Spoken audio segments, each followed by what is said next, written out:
Okay, so I've been playing Into the Radius for 2 weeks now. This is what's up.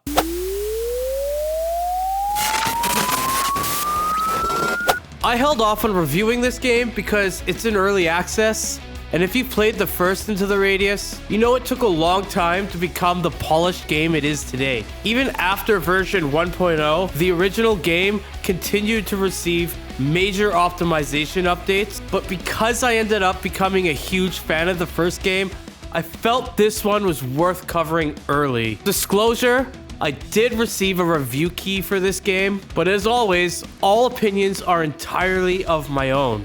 So the big question is Into the Radius 2 fun right now on the MetaQuest 3? And the answer is yes, but with some caveats. There are a lot of improvements here. First, the loading times are dramatically better. Area transitions usually take around 6 seconds, sometimes up to 10, but that still feels incredibly fast compared to the first game. Movement is also much improved. In my review of the original Into the Radius, one of my biggest complaints was how slowly you walk and how quickly your stamina depleted. But in the sequel, you move faster, sprint faster, and your stamina recovers much more quickly. That alone makes the game feel far more enjoyable. The world design is tighter as well. Instead of wandering through huge open spaces with long stretches of downtime, the environments are more focused and packed with action. Enemy encounters are more frequent, and the AI feels noticeably smarter. The base and mission system are excellent. The home base is a huge step up. There are many more ways to organize your equipment,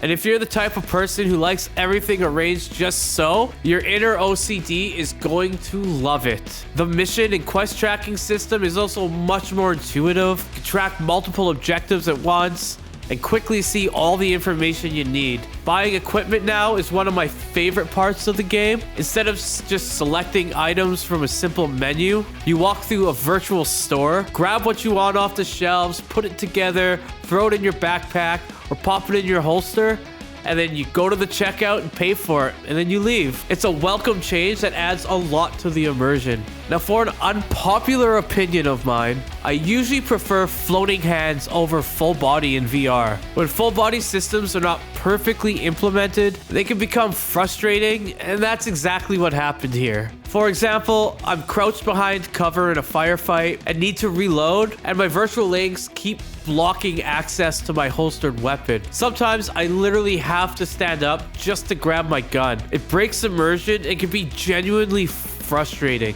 I just find it harder to find and grab my gear in the heat of a battle when I have a full body that I'm looking down at. This is usually why I end up dying. I can never find my thing as fast as I would like to.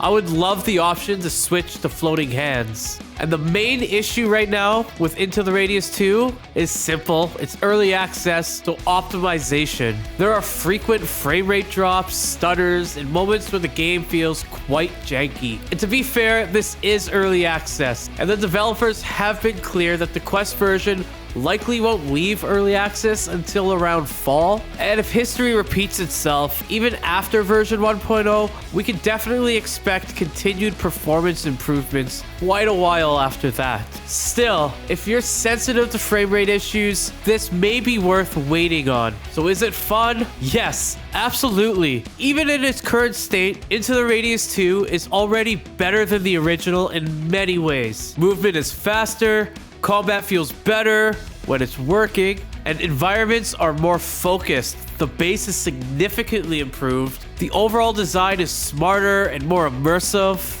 And the only thing holding it back right now is performance. So should you buy it now? Well, if you don't mind some jank and want the experience the game as it evolves, there's already a fantastic foundation here. But if you prefer a smoother, polished, more rounded experience, I would recommend waiting until version 1.0 or even a little beyond that. Either way, this game has the potential to become one of the best survival shooters on the MetaQuest again. So the final verdict is Into the Radius 2 is already incredibly promising. It improves on almost everything from the first game. And despite the rough performance, I had a great time with it.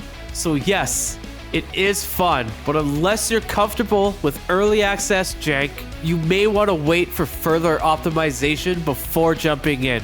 But that'll be it for today. Thanks for watching. If you enjoyed this review, like and subscribe for more straight-to-the-point VR reviews here on Is It Fun VR? And I'll see you in the next one. Peace.